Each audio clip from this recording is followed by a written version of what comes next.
영생을 얻으리까 하고 의문문으로 그렇게 마쳤는데, 실은 17절 오늘 본문 말씀 처음이 예수님께 나온 젊은 청년이 내가 무엇을 하여야 영생을 얻으리까 하고 묻습니다. 그래서 오늘은 영생에 대해서 어떻게 해야 영생을 얻을 것인가, 무엇을 해야 영생을 얻을 것인가, 그것에 대해서 다시 한번 생각을 해보려고 하는 것입니다.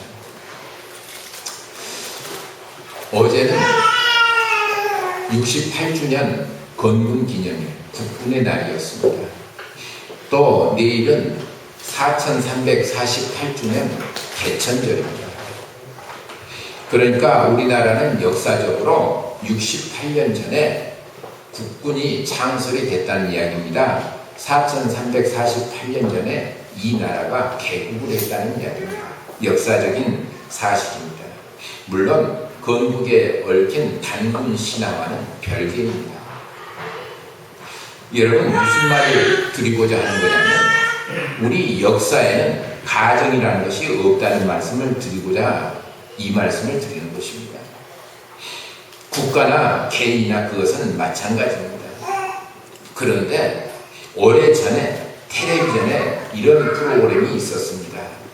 내가 만약에 과거에 이런 결정을 내렸더라면, 또 저런 결정을 내렸더라면, 그래서 내가 그렇게 했더라면 지금의 나는 어떻게 바뀌어 있을 것인가, 변화되어 있을 것인가, 그것을 가정에서 드라마로 엮은 그런 가상 프로그램입니다.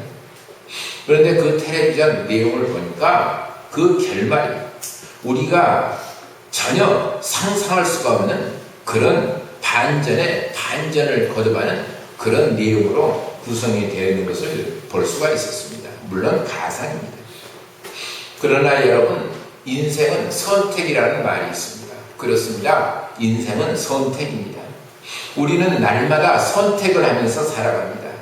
또 무엇을 선택하느냐? 거기에 따라서 인생이 바뀌기도 합니다. 그것은 우리의 인생, 나의 인생을 되돌아보았을 때에 더욱더 실감을 할 수가 있습니다. 때로는 그렇습니다. 아, 그래, 그때 그렇게 하기를 참 잘했어. 그러면서 회심의 미소를 짓기도 합니다. 또 한편으로는 아, 그때 내가 그렇게 했더라면 더 좋았을 뻔했어. 내 삶이 이렇게 변했을 거야 하면서 후회를 하기도 합니다. 여러분, 따라서 우리는 항상 선택을 잘 해야만 하는 것입니다. 그리고 무엇이든지 선택할 때는, 결정할 때는 신중하게 해야 합니다. 간절히 기도하고 선택을 해야만 하는 것입니다. 그런데 문제는 내가 그렇게 간절히 기도하고 또 심사숙고를 해서 이 일을 선택을 한다고 할지라도, 추진을 한다고 할지라도 다 잘 되라는 법은 없다는 말씀입니다. 여러분, 인생의 길에는 우리가 겪어서 알듯이 다 어려움이라는 것이 있습니다. 괴로움도, 또 내가 평생을 짊어지고 가야 할 그런 짐들도 분명히 있는 것입니다. 그러니까 언제나 무엇인가 부족한 것은 꼭 있게 마련이라는 말씀입니다. 마태복음 9장 18절에서부터 보면은 이런 이야기가 있습니다. 예수님의 이야기인데요.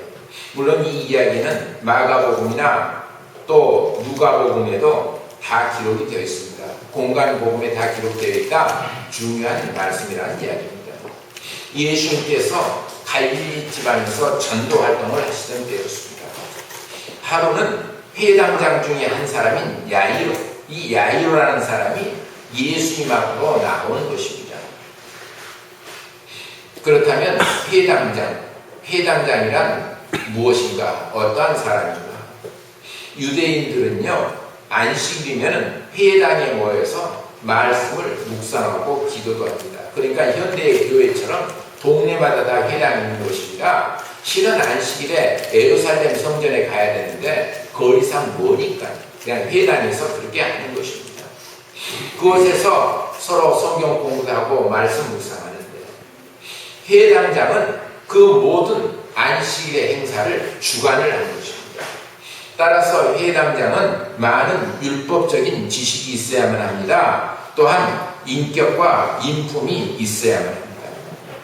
그 회당장 중에 한 사람인 야이로가 지금 예수님에게 찾아왔습니다. 그리고 예수님의 발 아래 엎드려서 간곡한 부탁을 드리고 있는 것입니다. 마태복음 9장 18절을 보니까 뭐라고 말하느냐? 주여, 내 딸이 금방 죽었사오나. 자신의 딸이 금방 죽었다는 것입니다. 그러나 주님께서 오셔서 그 몸에 손을 얹어 주소서.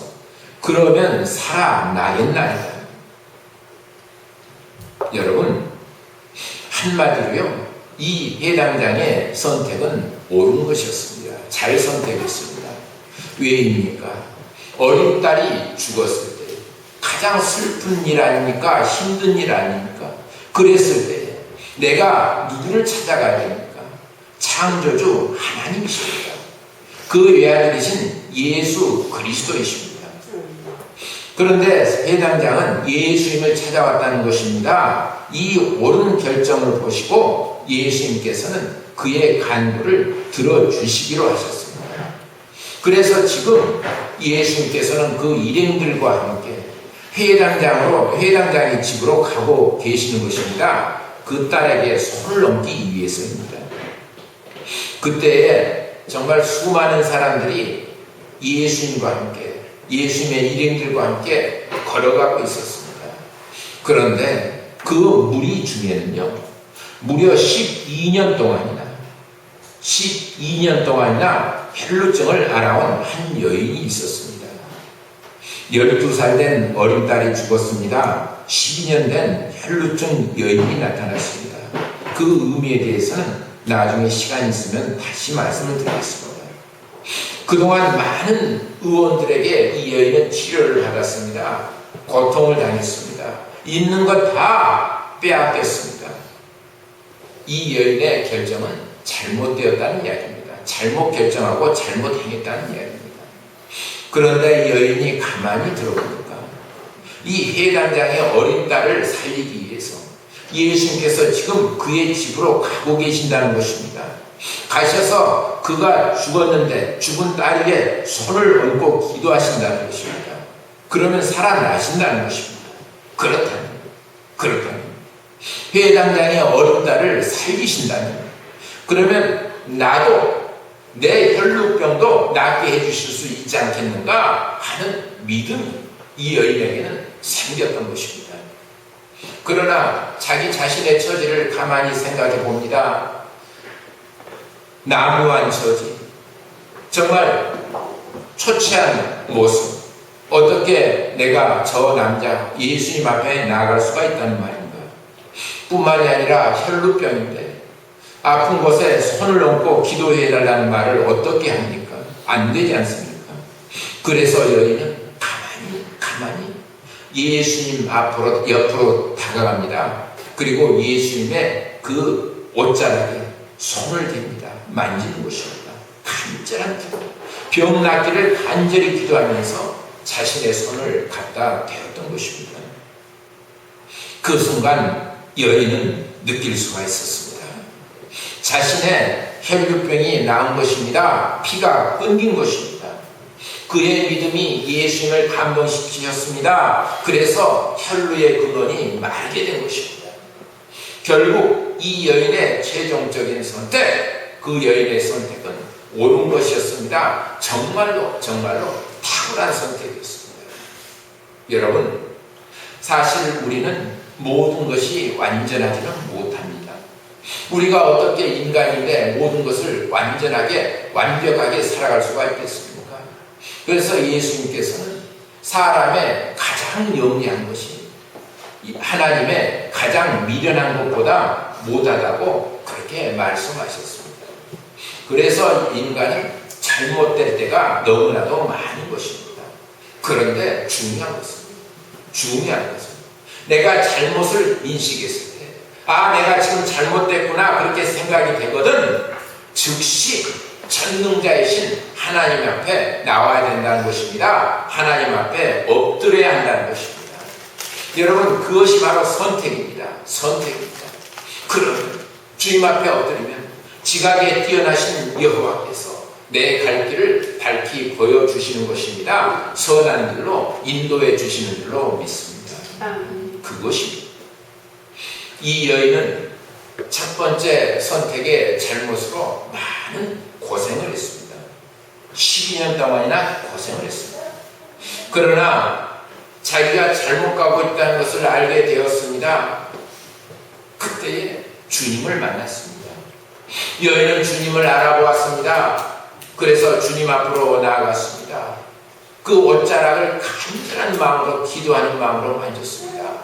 그랬을 때 이 여인은 구원을 받을 수가 있었던 것입니다. 예수님께서 여인에게 말씀해 주십니다. 딸아, 네 믿음이 너를 구원하였으니 평안히 가라. 네 병에서 놓여 건강할지어다. 예수님을 만나고 돌아가는 그 여인의 모습, 그야말로 그 모습은 아름다운 모습, 새로운 소망과 새로운 건강과 새로운 영생의 기쁨을 안고 돌아가는 그 아름다운 모습이었던 것입니다. 간절히 바라기는 우리 가운데 성도들도 언제나 주님과 동행함으로 말미암아 날마다 주님 만나심으로 말미암아 아름다운 모습, 그 복된 모습으로 살아가는 여러분들 되시기를 간절히 축원합니다. 아멘. 이제 오늘 본문 말씀입니다.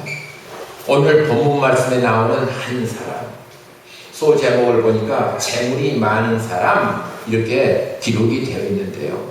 이 사람은 이 여인과는 정반대되는 장면을 연출하고 있습니다. 그래서 안타깝습니다. 오늘 본문뿐만 아니라 마태복음, 누가복음에도 이 이야기도 동일하게 공관복음서에 다 기록이 되어 있는데요. 이 세 복음서를 종합해 볼 때에 이 사람은 분명히 부유한 사람이었습니다. 젊은 사람이었습니다. 그리고 관원이었습니다. 무척 근면했습니다. 성실했습니다. 꽤 높은 관직을 유지하고 있었습니다. 그리고 상당히 사색적이었습니다. 인품과 인격도 매우 좋은 그런 사람이었습니다.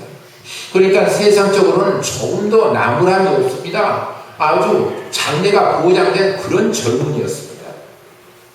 얼마나 좋습니까? 예수님께서는 그때 예루살렘으로 올라가시려고 길을 나섰습니다. 그러니까 지금 이 이야기는 예수님께서 나사렛에서 이제 6월절을 잡수시기 위해서 예루살렘으로 올라가는 그 길에 생긴 이야기들입니다. 그런데 그때 이 젊은 사람이 예수님 앞으로 달려온 것입니다. 그리고 예수님 앞에 무릎을 꿇었다는 것입니다. 그리고 매우 진지한 얼굴로 예수님께 묻습니다. 선한 선생님이요. 내가 무엇을 해야 영생을 얻으리까? 내가 어떻게 해야 영생을 얻을 수가 있겠습니까? 여러분, 그 사람이 달려왔답니다. 달려왔다는 것은요, 아주 갈급한 문제가 있다는 이야기입니다. 그 문제가 무엇입니까? 영생의 문제입니다. 죽음 이후의 문제라는 것입니다. 그 사람, 이 사람은 그것을 지금 해결하지 못하고 고민 가운데 빠져 있는 것입니다. 그 사람에 있어서 가장 큰 이슈, 이것이 바로 영생의 문제였던 것입니다. 사실 그렇습니다. 영생의 문제를 도외시하고 우리가 어떻게 삶을 살아갈 수가 있겠습니까? 사실 우리가 교회에 나오는 것도 예수를 믿는 것도 이 문제 아니겠습니까? 영생의 문제를 해결하기 위한 것이 아니겠습니까? 이 젊은 사람은 그 갈급한 문제를 해결하기 위해서, 그러니까 영생의 문제를 해결하기 위해서 예수님을 찾아왔던 것입니다. 젊은 관원의 선택, 부자 청년의 선택, 참 잘했습니다. 지혜로웠습니다. 옳은 선택이었습니다. 예수님께서 그 청년의 물음에 대답을 합니다. 18절의 말씀입니다. 우리 18절의 말씀 같이 읽겠습니다. 예수께서 이르시되 네가 어찌하여 나를 선하다 일컫느냐 하나님 한 분 외에는 선한 이가 없느니라. 어떻게 나를 선하다고 네 입으로 말할 수 있느냐? 하나님 외에는 선한 사람이 없는 것이다. 여러분, 예수님께서는 이 젊은 청년의 형편과 처지, 그리고 이 젊은 청년이 하는 질문의 그 의도하는 바를 잘 알고 있으셨던 것입니다. 그래서 이렇게 대답을 합니다. 그러니까 젊은 청년은 지금 율법의 굴레에 매여 있는 것입니다. 그래서 그러하여 그 율법이 아닌, 율법적인 선이 아닌 하나님의 절대적인 선, 그러니까 진정한 믿음에서 우러나오는 선을 받아들이도록 그렇게 주님은 말씀하고 계시는 것입니다. 그러니까 영생에 대해서, 구원에 대해서 그저 율법이 아닌, 율법의 행위가 아닌 내가 하나님의 자녀로서 그러한 관점에서 내가 변해야 된다, 그렇게 변해야 된다, 그것을 지금 촉구하고 계시는 것입니다. 예수님께서 계속해서 말씀하십니다. 19절 같이 읽겠습니다. 네가 계명을 안 하니 살인하지 말라, 간음하지 말라, 도둑질하지 말라, 거짓 증언하지 말라, 속여 빼앗지 말라, 내 부모를 공경하라 하였느니라. 아멘. 예수님께서는 지금 십계명을 말씀하고 계시는 것입니다. 그런데 예수님은 보시다시피 이 십계명 중에서도 하나님께 대한 계명, 그러니까 1계명부터 4계명, 이것을 대신계명이라고 하는데요, 그것은 언급도 하지 않습니다. 조금도 말하지 아니하고 계시는 것입니다. 다만 사람에 대한 계명, 5계명에서 10계명, 이것을 대인계명이라고 합니다. 이것만 말씀하고 계십니다. 그리고 또 특이한 것은 5번째 계명, 그러니까 네 부모를 공경하라, 이 계명을 맨 나중에 말씀하신다는 것입니다. 여러분, 예수님께서는요, 언제나 무엇보다도 내 이웃에 대한 사랑, 내 이웃에 대한 관용적인 태도를 먼저 요구하시는 것입니다. 이것이 바로 예수님 그리스도의 사랑의 정신인 것입니다. 청년이 대답을 합니다. 20절 말씀인데 20절도 우리 같이 읽겠습니다. 그가 여짜오되 선생님이여 이것은 내가 어려서부터 다 지켰나이다. 어려서부터 다 지킨 것이라는 것입니다.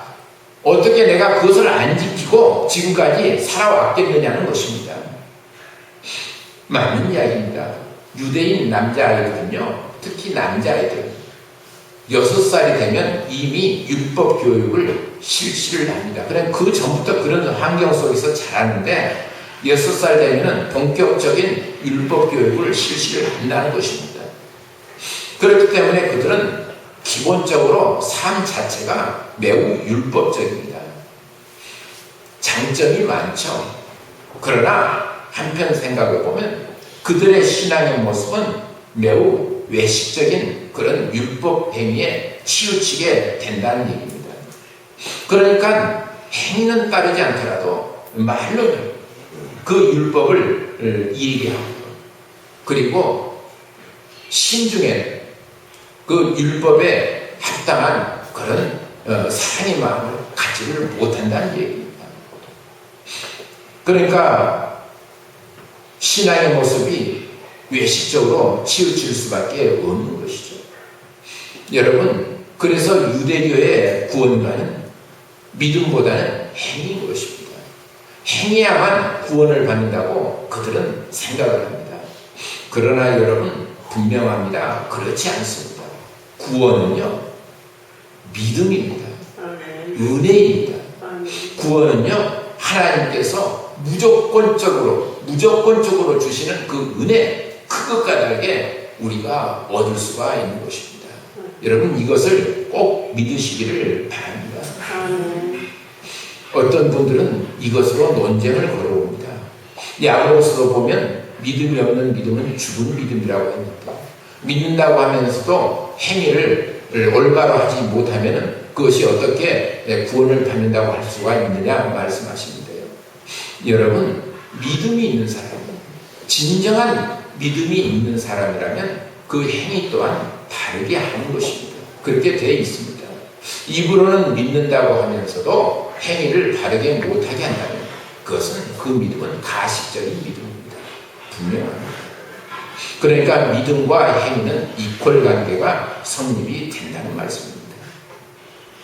예수님께서는 청년을 측은히 여기셨답니다. 그래서 진지하게 말씀하십니다. 21절의 말씀입니다. 같이 읽겠습니다. 21절입니다. 예수께서 그를 보시고 살아서 이르시되 내게 아직도 한 가지 부족한 것이 있으니 가서 내게 있는 것을 다 팔아 가난한 자들에게 주라. 그리하면 하늘에서 보화가 내게 있으리라. 그리고 와서 나를 따르라 하시니. 아멘. 예수님께서는 이 청년에게 가라는 것입니다. 가서 있는 거 다 팔라는 것입니다. 그리고 가난한 이웃들에게 나누어 주라는 것입니다. 그렇게 명령을 하십니다. 그 명령을 따르면 하늘에서 보화가 너에게 있을 것이라고, 하늘에 보화가 있을 것이라고 말씀하십니다. 여러분, 이 명령을 어떻게 따릅니까? 어떻게 입은 재산인데, 어떻게 마련한 이 재물인데 그냥 팔아서 가난한 이웃들에게 나눠줄 수가 있다는 것입니다. 이 청년으로서는 도저히 행할 수 없는 그런 명령입니다. 그렇지만 예수님께서는 그렇게 말씀하십니다. 그리고 난 다음에야 나를 따르라는 것입니다. 그렇게 하면 영생을 얻게 된다는 것입니다. 더 큰 상급이 있다는 것입니다. 그런데 여러분, 예수님께서는 왜 이 재물들을 다 팔아서 가난한 사람들에게 나눠주고 난 다음에 나를 따르라 그렇게 말씀을 하셨겠습니까? 율법은 아까도 말씀을 드렸듯이 1계명에서 4계명, 그 4계명에서는 하나님만을 섬기라고, 우상을 섬기면 안 된다고 그렇게 말씀하고 있습니다. 여러분, 하나님은 자비의 하나님이십니다. 사랑의 하나님이십니다. 긍휼의 하나님이십니다. 그렇지만 하나님을 버리고 우상을 섬기는 그런 사람들에게는 시기의 하나님이시오, 진노의 하나님이시오, 심판의 하나님이신 것입니다. 그런데 오늘 이 사람은, 이 청년은 재물이라는 우상을 지금 섬기고 있는 것입니다. 주님께서는 그것을 알고 계십니다. 이어서 나오는 22절의 말씀, 오늘 마지막 말씀인데요. 같이 읽겠습니다. 그 사람은 재물이 많은 거로 이 말씀으로 인하여 슬픈 기색을 띠고 근심하며 가니라. 그 사람은 재물이 많기 때문에 예수님 말씀에 슬픈 기색을 띠고 근심하며 돌아갈 수밖에 없었다는 것입니다. 이 말씀을 통해서 그가 재물이라는 우상을 섬기고 있다는 사실을 알 수가 있는 것입니다. 여러분, 참으로 안타깝습니다. 이 사람, 이 청년, 영생에 대한 관심도 참 많았습니다. 그리고 그 영생을 꼭 쟁취하고 싶었습니다. 그 영생을 얻고 싶었습니다. 그래서 예수님께 달려왔습니다. 예수를 만났습니다. 그 앞에 무릎을 꿇고 주여 내가 어떻게 하여 영생을 얻겠나이까 물었던 것입니다. 그러니까 이 젊은 청년은 자신의 미래의 문제에 있어서 예수님을 멘토로 선택을 했던 것입니다. 멘토. 그런데 그만 자기 발로 그 기회를 차버리고 말았습니다. 그래서 영생도 없게 된 것입니다. 예수님께서는 너희가 하나님과 재물을 겸하여 섬기지 못하리라 그렇게 말씀하고 계십니다. 여러분, 분명합니다. 물질은 이 세상을 살아가는 데 있어서 너무나도 중요합니다. 매우 요긴한 수단인 것입니다. 그렇지만 그 물질이, 그 재물이, 아니 권력도 권세도 세상의 무엇도 섬김의 대상은 아닌 것입니다. 부와 물질은 하나님께서 우리에게 주신 선물입니다. 바랍니다. 여러분이 부함을 누리고 계십니까? 여러분 하나님께로부터 넉넉한 선물을 받으셨다는 것을 아시고 감사하십시오. 여러분이 직장에서 높은 지위를 유지하고 계십니까? 하나님께서 그 직장에서의 높은 지위를 선물로 주신 것입니다. 그것을 감사해야 하는 것입니다. 그런데 그 선물을 나만을 위해서, 내 이기적인 수단만을 위해서 사용해서 되겠습니까? 하나님과 이웃을 위해서 사용할 때 그때 그 선물의 진가가 나오게 되는 줄로 믿습니다. 우리들은요, 매일 매 시간 선택의 결단을 해야 합니다. 이 아침도 여러분 선택하셨지 않습니까? 결단하지 않았습니까? 교회에 갈 것인가? 3년인데 어디 강원도로 동해안으로 놀러 갈 것인가? 결단해서 이곳에 나온 거 아닙니까? 4시간 결단하는 것입니다. 하나님의 말씀인가? 내 자아인가? 영생인가? 이생인가? 예수인가? 재물인가? 내가 성경 말씀대로 예수님을 따라 믿음의 길을 갈 것인가? 아니면 세상 물질과 권력과 명예를 붙잡기 위해서 거기에만 전념할 것인가? 바로 그거 아니겠습니까? 여러분은 어떻습니까? 여러분은 어떻습니까? 간절히 바랍니다. 간절히 바랍니다. 부디 예수님, 예수 그리스도 위주로 살아가는 여러분들이 되시기를 간절히 바랍니다. 아멘. 절대로 잘못된 것들 때문에 성령을 거역하는 그런 잘못에 빠지지 마십시오. 오직 말씀으로, 오직 믿음으로, 오직 예수로만 살아가는 여러분들 되시기를 간절히 바랍니다. 아멘.